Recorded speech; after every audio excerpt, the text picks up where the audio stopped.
Récemment, cela fait depuis 1 an que la série d'animation Cyberpunk Edge Runner est sortie, et je pense qu'on peut arriver au consensus que c'était pas ouf.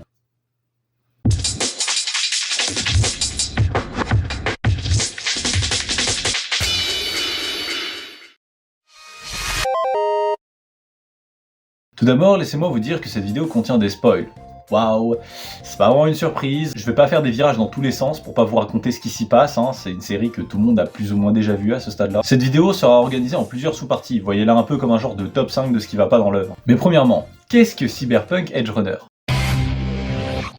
Cyberpunk Edge Runner est une collaboration entre CD Projekt Red et Trigger, ayant comme pris parti de se dérouler dans l'univers de Cyberpunk 2077.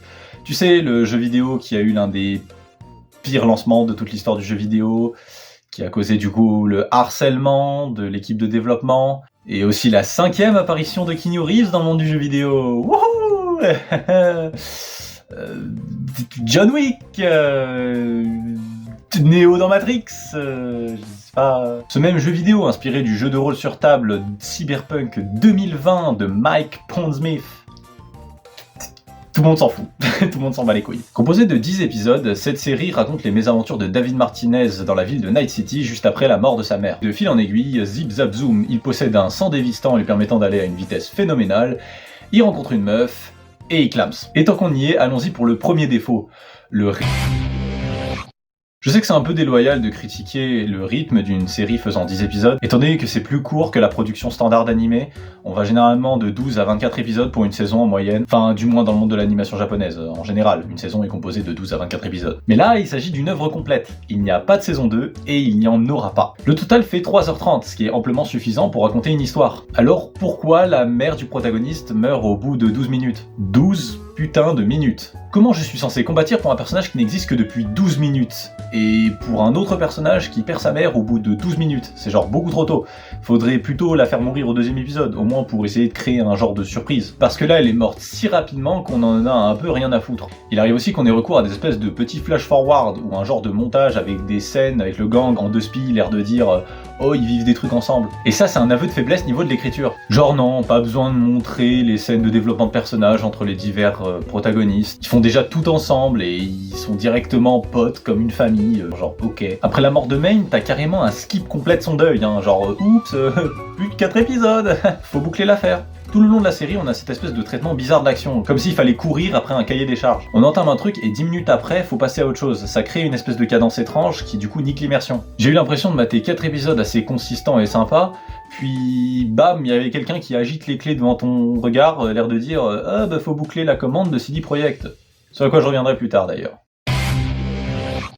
Par où commencer? Déjà, je sais pas ce qui était voulu pour sa relation avec Main. A priori, on a une idée de père substitution qui remplace la mère défunte de David pour remplacer la figure parentale manquante, qui lui montrera par la suite une nouvelle philosophie de vie et des choix de vie différents. Ces mêmes choix qui causeront la mort de Main, ce qui devrait normalement amener David à faire des choix différents sur sa vie. Et il ne le fait pas, ce qui paraît con, stupide, idiot même. Ça ruine un peu le personnage de David, qui devient juste cette espèce de racaille un peu demeuré, qui finit par faire les pires choix de sa vie en permanence. Et aussi qui refuse d'écouter ses proches. En temps normal, ça peut être une bonne façon d'écrire un personnage, ça peut le mettre en opposition avec ses proches et le forcer à avoir un genre de dilemme moral sur sa façon de vivre. Mais vous-même connaissez la suite. Dans le 8e épisode intitulé Stay, Lucy confronte David sur cette idée en lui expliquant que son corps ne va littéralement plus tenir à cause des cyberimplants. Ce à quoi David répond qu'il ne peut pas s'arrêter pour sa mère ou Main. Et il part sur un genre d'ego trip, comme quoi vu qu'il peut tanker le sang dévastant, il est spécial, qu'il est genre vraiment quelqu'un à part.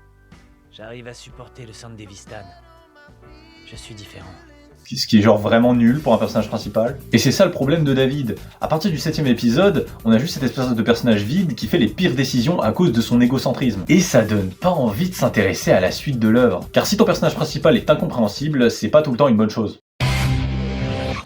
Parlons de Lucy.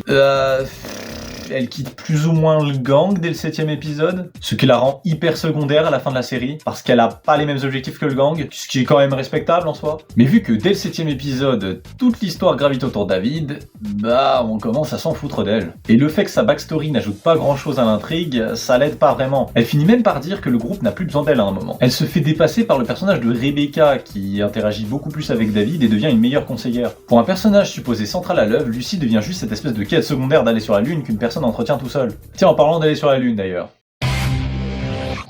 La fin est comment dire, vide, pas folle. Sur la fin, j'étais carrément dans la team des corpos tellement ça devenait stupide. David devient une espèce de Marisu mécanisé qui doit aller sauver Lucy, devenue demoiselle en détresse. Mais oh non, la légende urbaine qu'on t'a amorcée depuis quelques épisodes, elle existe vraiment. Adam Smasher est là. Je connais quelqu'un qui en serait capable. Qui ça? Adam Ouais, Smasher. Jaden, ouais, il y a l'autre, ouais. Vous plaisantez? J'ai l'air de rigoler. Il faut savoir prendre les mesures qui s'imposent. Ah putain, c'est vrai. Non, putain, non. Qui vous... Inutile. Non, c'est vrai qu'il y a ça aussi. Quoi? Il est déjà dans la salle, c'est vrai. Oh, c'est si con. À partir de la fin, c'est vraiment l'enchaînement. T'as Kiwi qui meurt, Faraday, Rebecca, et enfin David. Tout ça parce qu'ils ont continué à tremper dans les affaires sales d'Arasaka. Ce qui est un petit peu mérité quand ils pensent, parce qu'ils ont passé leur temps à chourer des trucs. À vrai dire, j'ai rien contre les scénarios là où tout le monde meurt quand ça sert à quelque chose. Mais là, ça sert juste à rien, y a pas de message, juste une meuf déprimée sur la lune et un petit ami qui s'est fait ratio par une putain de machine de guerre. Battles of history. Hydrogen bomb. Versus coughing baby. Begin.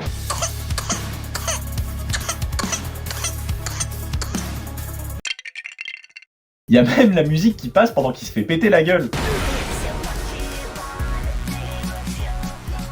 Visuellement, un peu sur le cul d'admettre que c'est plus pauvre que certaines anciennes productions Trigger. C'est le climax là, et on parle quand même du réal qui a fait Kill la Kill. L'épilogue paraît aussi rushé de ouf, t'as aucune transition et tu vois directement Lucy sur la lune. Genre, oh, fin d'examen, posez vos stylos.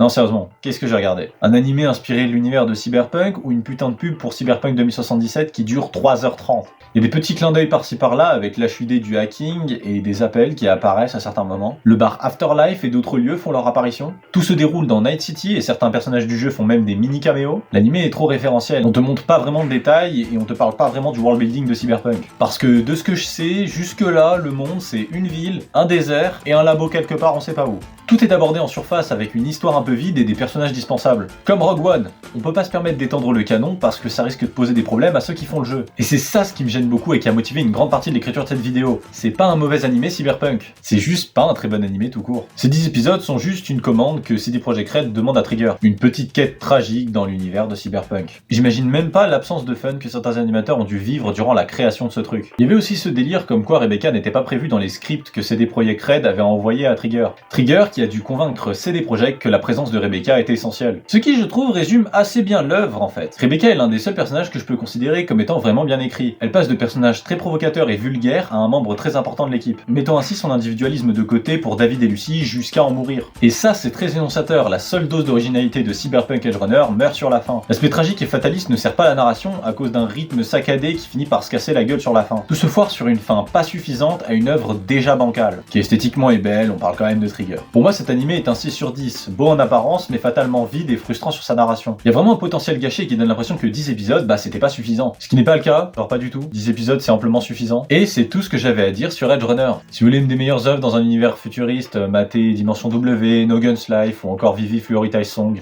T'as des meilleurs thèmes qui sont généralement abordés dans ces œuvres. Ça faisait depuis 2 ans que j'avais pas fait de vidéo sur l'animation japonaise et je me disais que ce serait le moment de revenir avec peut-être une vidéo de ce genre-là, 1 ou 2 fois par mois. N'hésitez pas à liker, commenter et tout le reste.